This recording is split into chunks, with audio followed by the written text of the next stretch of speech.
The dog wouldn't stop crying. That was the first thing Seth Granger noticed when he stepped out onto the porch that November morning. His hound Biscuit pressed against the barn door, whimpering low and steady like something inside was dying. Seth had owned Biscuit for 11 years. The dog didn't cry. Not when a rattler got into the chicken coop. Not when the lightning strike took out the old cottonwood 40 feet from his bedroom window. But he was crying now, nose pressed to the gap between the boards, tail tucked so far under his belly it nearly disappeared. Seth raised his lantern and pushed the barn door open.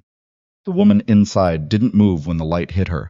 She was curled in the far corner of the empty stall, knees drawn up, arms wrapped around something small and dark. She wore what had once been a traveling dress, gray wool, decent quality.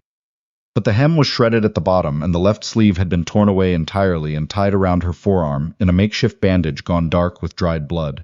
Her boots were on the wrong feet. Her hair had come completely loose from whatever arrangement it had started in, and hung around her face in tangled ropes. She was breathing. Seth could see that much. And the lamb she was holding, the newborn he'd been worried about since yesterday, the one whose mother had rejected it, the one he'd given up on around midnight, that lamb was breathing too, tucked against her chest with its small legs folded underneath it, like it had decided this stranger was its mother, and nothing was going to change that. Seth stood in the doorway with his lantern and his rifle and his good dog pressing against his leg, and he did not know what to do. He'd lived on this land for 14 years without anyone stumbling into his barn in the dark. His nearest neighbor was 6 miles east.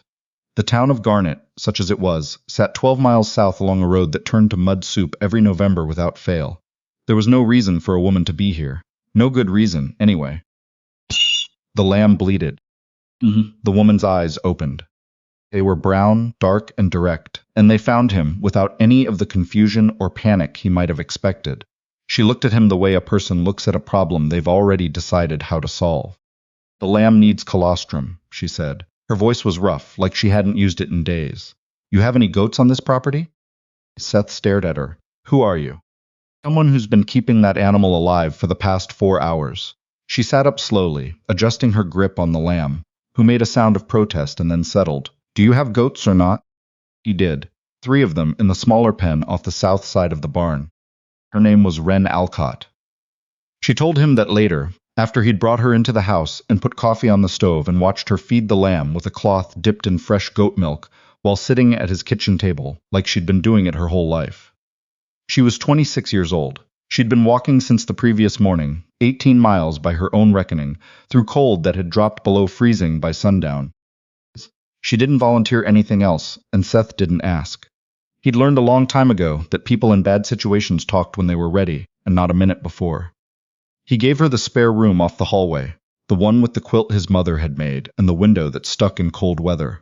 He brought her clean clothes from the trunk, his younger sister's things, left behind 3 years ago when she'd married and moved to Oregon.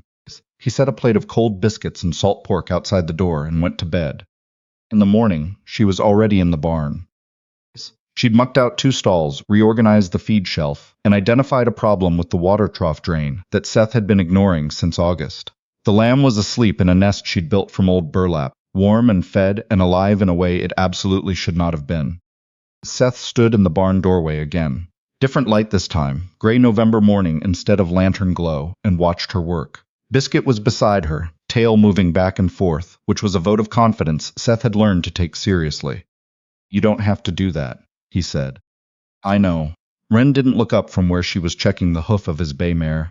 "But your horse has a stone bruise that's going to turn into an abscess if you don't pack it. Do you have drawing salve?" He did. "I'll need it, and some clean cloth." Seth got the drawing salve.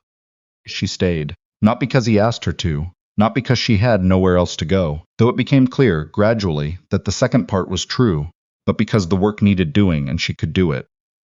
That was how she explained it on the second day, when he asked again if she planned to move on. She said it matter-of-factly like it was the most sensible thing in the world. His ranch was short-handed. She knew animals. The arrangement made sense. What she didn't say, and what Seth pieced together in fragments over the following days. She'd been engaged to a man named Calder Pruitt, a land speculator from Kansas City, who'd come through Garnet 8 months ago buying mineral rights and making promises. He'd courted her properly, met her father, attended church. He'd been everything a man was supposed to be. right up until the morning of the wedding, when word reached the church that Calder Pruitt had left town the previous night. He'd also left with the $900 her father had transferred to him the week before, money meant for the expanded grazing lease that was supposed to secure the family's future. Her father's health had broken over it. The family's standing in Garnet had shattered, and Wren, who had vouched for Calder, who had brought him into her family's trust, had walked out of that church and not stopped walking until she found Seth's barn. Seth didn't say much when she finally told him. He'd lived long enough to know that there wasn't anything to say to a story like that. He just nodded, the way he'd learned to nod at things that were unfair and true, and beyond fixing with words. He's probably in Colorado by now, Wren said. She said it flat, without bitterness, which was somehow worse. Or further. Probably. People in town think I knew. She looked at him steadily, that I was part of it somehow. That no woman could be that foolish without being complicit. People in town think a lot of things that aren't true. Something shifted in her expression, not quite gratitude, more like surprise, like she hadn't expected him to say that. She'd been at the ranch for 9 days when the first rider came. Seth saw him from the north pasture, a man on a gray horse, well-dressed for the territory, sitting just outside the fence line and watching the barn. When Seth rode over, the man smiled the kind of smile that's been practiced until it doesn't mean anything. His name was Douglas Pruitt, Calder's brother. He said he'd heard Seth had taken in a woman from Garnet and that the family was worried about her welfare. He said it the way men say things when they mean something else entirely. She's a ranch hand, Seth said. She's fine. Of course. Douglas looked past him toward the barn, though I have to say it seems irregular. A young woman, no family nearby, living alone with a man who's not her kin. People will talk. People talk about everything. They do. Douglas nodded pleasantly. I only mention it because the Pruitt family has some business interests in this county. Grazing rights, water access. It would be a shame if those interests created complications for someone trying to run a small operation like yours. Seth looked at him for a long moment. Ride back the way you came. Douglas Pruitt rode back the way he came. But he looked over his shoulder once, and the look said this wasn't finished. That evening, Seth told Wren about the visit. She listened without interrupting. When he finished, she was quiet for a moment, and then she said, Douglas is Calder's cleanup man. When Calder leaves a mess, Douglas comes behind him and makes sure no one can prove anything. What kind of messes has Calder left before? Wren looked at her hands. I wasn't the first. Seth absorbed that. How many? 3 that I know of, a woman in Abilene, 1 in Dodge. Douglas shows up, makes noise, discredits whoever's talking. By the time any law gets interested, the evidence is gone and the woman's reputation is in pieces. She looked up. He'll do the same to me, and to you if you let him. I'm not planning to let him. Good intentions don't stop men with money. No, Seth agreed, but they're a start. The next week was quiet, in the way that a sky goes quiet before a bad storm. Douglas Pruitt didn't come back, but his presence made itself felt. A supplier in Garnet suddenly didn't have the oats Seth had ordered. The man who'd agreed to help with fall branding sent word that he couldn't make it after all. Small things, individually meaningless, but adding up to a pattern Seth recognized. Wren recognized it too. She said nothing about it, just worked harder, as if she could compensate for the trouble she'd caused by being useful enough. Seth watched her haul water and mend fence, and sit with a sick calf through 2 cold nights, and he thought about a lot of things he didn't say out loud. What he did say, one afternoon when they were working the fence line along the east boundary, You didn't cause this. I want to be clear about that. Wren drove a post staple with 3 clean strokes. I brought Calder into my family's life. Calder Pruitt made his own choices, so did Douglas. That's not how Garnet sees it. I don't much care how Garnet sees it. She looked at him sideways. It was the same look she'd given him in the kitchen that first morning. Measuring, reassessing. Like she kept expecting him to reveal some angle she'd missed, some reason behind his patience that wasn't what it appeared to be. Why not? She asked. It affects your business, your reputation. Seth tied off the wire. I built this ranch because I wanted a place where what you'd done mattered more than what people said about you. If I abandon that the first time, it gets inconvenient. What was the point? Wren was quiet for a long moment. Then she went back to stringing wire, and Seth thought that was the end of it. But after a while she said, without looking at him, My mother used to say that the only thing you really own is what you do when no one's watching. Your mother sounds like a smart woman. She was. A pause. She died 2 years ago, before any of this. Seth nodded. He understood that specific kind of grief, the one where you're grateful someone didn't have to see a thing, and heartbroken in the same breath. The trouble arrived on a Wednesday, cold and clear, with a blue sky that had no business being that pretty given what was under it. Wren had ridden into Garnet for supplies. Seth had offered to go himself, but she'd said no.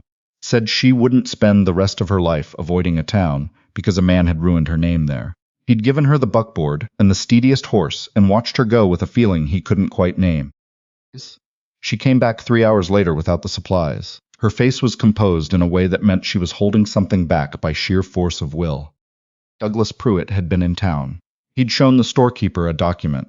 A letter, he said, written by Wren herself, confessing that she'd known about Calder's scheme and had helped plan it, that she'd kept watch while Calder transferred the funds, that she'd taken a cut. The letter was a forgery.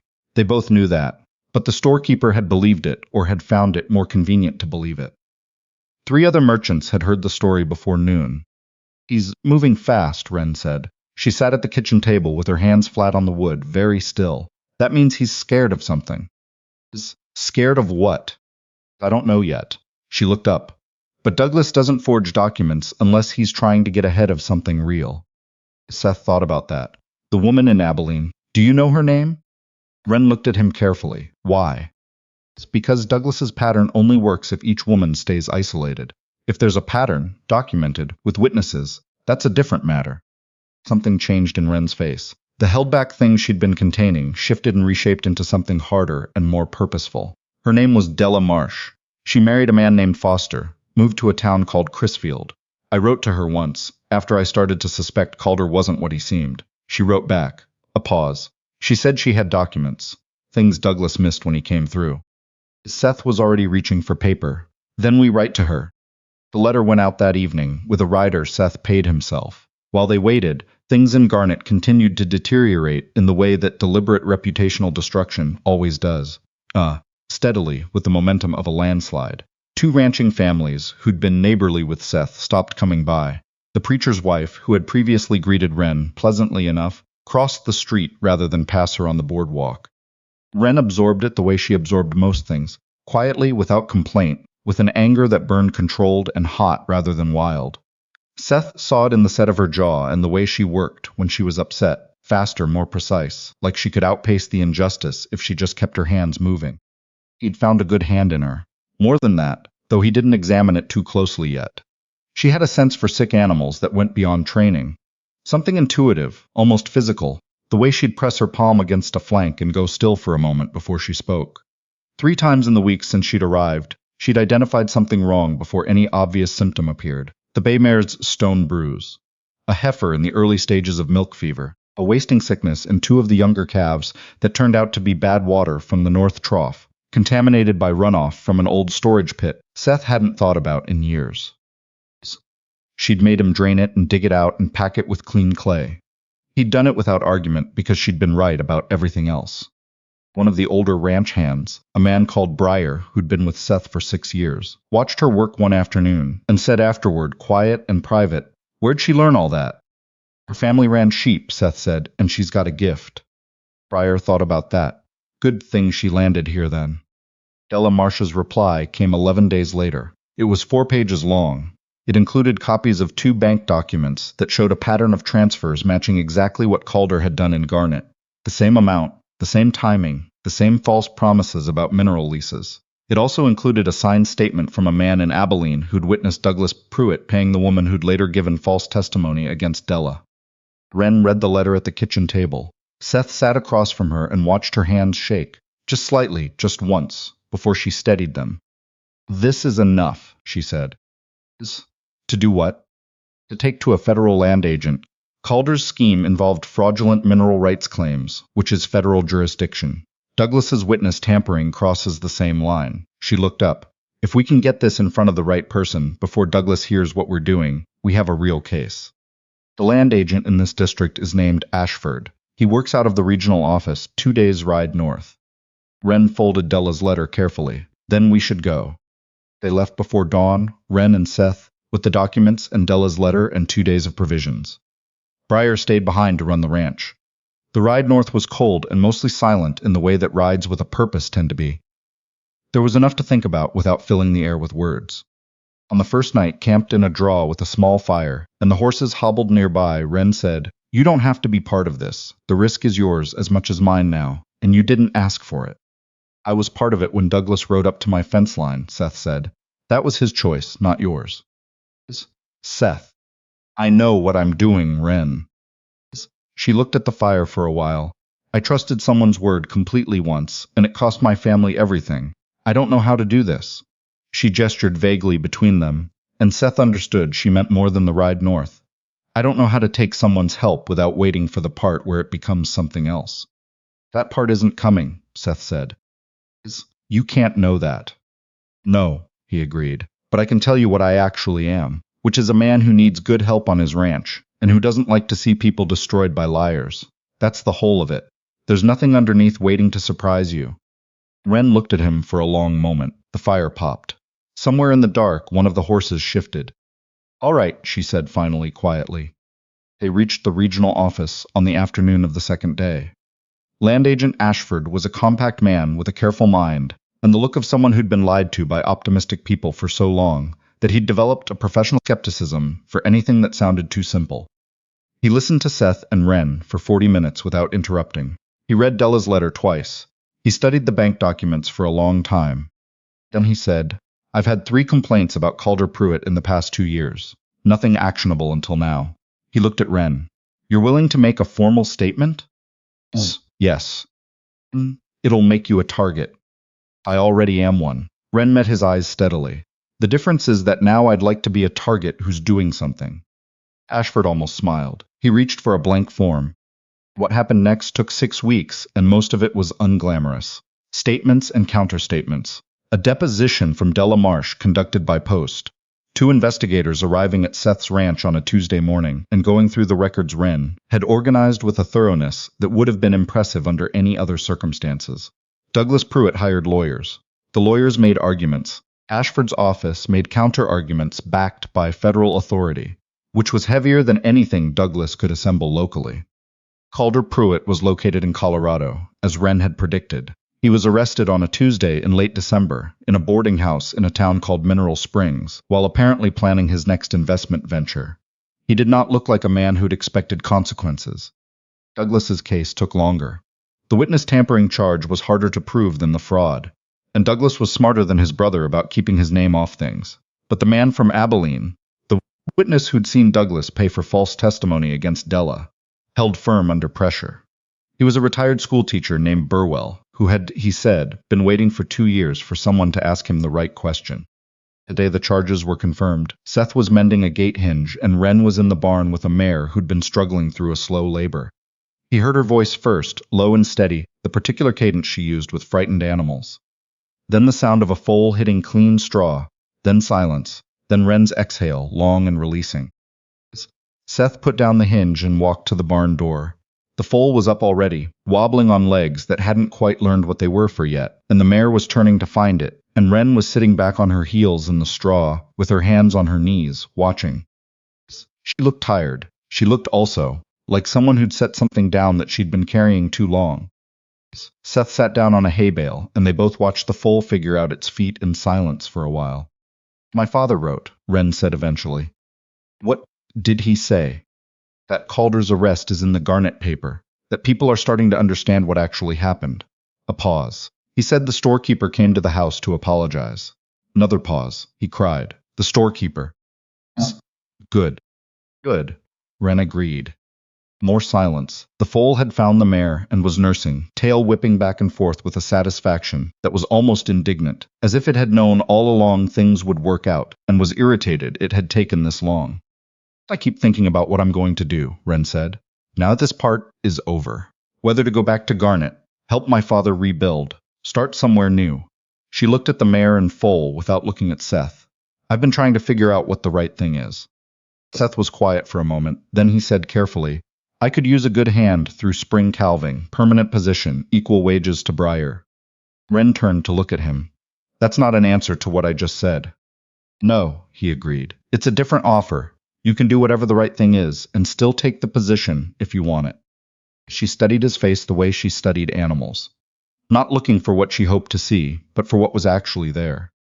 Why? She asked. It was the same question she'd asked before, in different forms, and he understood she was going to keep asking it until she believed the answer. Because you're the best person I've encountered at this work in 14 years, Seth said. Because this ranch is better with you here. And because... He stopped, then continued, because he'd decided to be honest even when it cost him something. Because I'd rather have you here, under whatever terms you need, than have you leave. Because I asked for more than you were ready for. Wren looked at him for a long time. Long enough that the foal stopped nursing and looked over at them both, with the faintly offended expression that young animals have when the adults around them are not paying attention to the important things. Spring calving, Wren said. Through spring calving, Seth said, and then we see. She held out her hand. He shook it. The foal went back to nursing.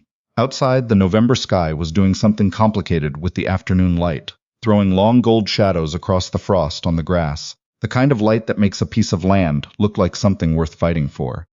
3 years later, on a morning, when the apple tree Seth had planted the year his parents died finally bloomed. For the first time, Wren found him standing in the yard looking at it, like he couldn't quite believe it was real. She stood beside him and looked at the same tree. Neither of them said anything for a while. The ranch had changed, not dramatically. This was a working operation, not a showpiece, and it still showed every bit of the hard use that good ranch land accumulates over years of honest work. But there was more of everything now. More livestock, in better condition. A rebuilt hay barn that didn't let in the weather the way the old one had. A second hired hand, a young man named Court, who'd shown up the previous spring in circumstances not entirely unlike Wren's own arrival, and who was turning out to have a real aptitude for the work. There were other changes too. Smaller, harder to name. The way the kitchen had reorganized itself around 2 people instead of 1. The way Seth had learned to say what he was thinking rather than letting it accumulate unsaid. The way Wren had learned, slowly and with visible effort, to accept care without bracing for the betrayal that didn't come. Her father had visited twice. The first time he'd barely spoken to Seth, the gravity of old shame and complicated gratitude making him quiet in a way that filled rooms. The second time he'd helped with the branding and stayed for a week. And on his last evening, told Seth that Wren was the stubbornest, most capable person he'd ever raised, and that he was grateful every day she'd found somewhere worth staying. Seth had said he felt the same way, and meant it in more than one direction. There had been no grand declaration, no single moment when everything shifted. It had been more like a fence line, built one post at a time, gradual, deliberate, solid in a way that sudden things rarely are. Wren had said once that she didn't trust fast, and she'd been right about that. What she did instead was watch and evaluate and decide slowly, with the same careful attention she brought to everything that mattered. What she'd decided, over the course of 3 years of hard work and difficult honesty, and the particular intimacy of sharing land with someone through drought and flood and the daily small catastrophes of raising animals, was that Seth Granger was exactly what he appeared to be. Not perfect. Stubborn in his own way, prone to silence when he should speak, slow to ask for help when he needed it, but honest, present. Someone who showed up, day after day, without needing to be thanked for it. She'd told him that one evening, sitting on the porch after the hands had gone in for the night. In the same direct way she said most things. He'd listened without interrupting. Then he'd said that she was the person who'd taught him what it looked like when someone earned their place through work, instead of just claiming it, and that he thought about that a lot. Standing under the apple tree now, in the early light of a spring morning, Wren slipped her hand into his. He held it. The foal, the one that had been born the night she'd come back from the land agent's office 3 years ago, was in the south pasture, a solid 3-year-old now with her damn good bones and a personality that was entirely her own. Biscuit was an old dog these days, moving slower, sleeping more, but still planted against Seth's leg when Seth stood still long enough for it. Wren thought about the woman who'd walked 18 miles through a November night, wearing a ruined traveling dress and carrying nothing but the stubborn belief that if she just kept moving, she'd find something worth stopping for. That woman had been right. She just hadn't known yet what it would look like. It looked like a blooming apple tree on a cold spring morning, a dog leaning against your leg, a man who kept his word so consistently and quietly that you eventually stopped waiting for him to stop.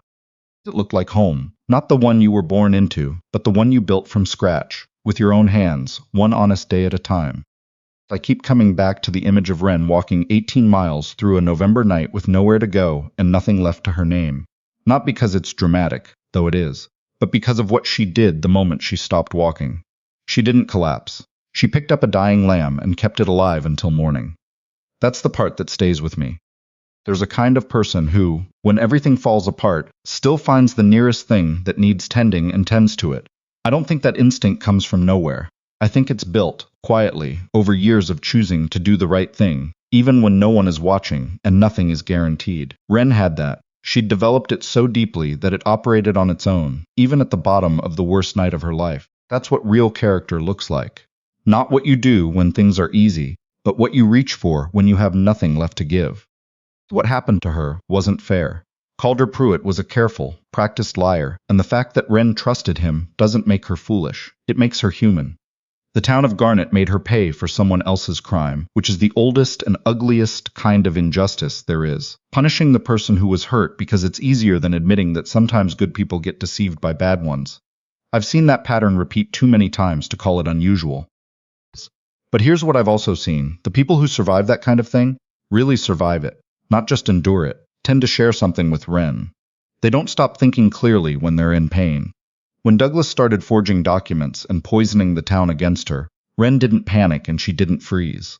She looked at what was happening and asked the right question. Why is he moving so fast? That question led her to Della Marsh. Della led her to the evidence. The evidence led to Calder's arrest. That chain didn't happen by accident. It happened because Wren kept her mind working when most people would have shut down. Staying sharp when you're scared and exhausted and humiliated, that's a skill, and it's one worth cultivating before you need it. And then there's Seth. Seth is the part of this story I think about when I'm tempted to stay quiet and not get involved.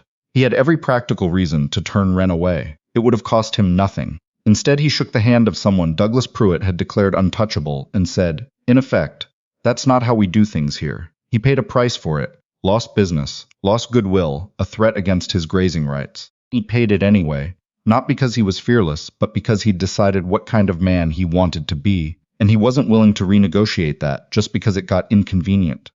That's the through line I see in this whole story. Not luck, not rescue, cause and effect, plain and honest. Wren's integrity, the part of her that kept showing up and kept doing the work even when no one was defending her, created the conditions for Seth to trust her. Seth's integrity created the conditions for the investigation to succeed. The retired schoolteacher Burwell, who'd waited 2 years for someone to ask him the right question, created the conditions for Douglas's testimony to fall apart. None of these people were heroes in the way stories usually mean that word. They were just people who held to what they knew was right, one day at a time, until the weight of that accumulated into something that could not be ignored. I think that's all any of us can actually do. Build the thing that needs building. Tend the thing that needs tending. Keep our word. Keep thinking. Don't quit. The rest has a way of following.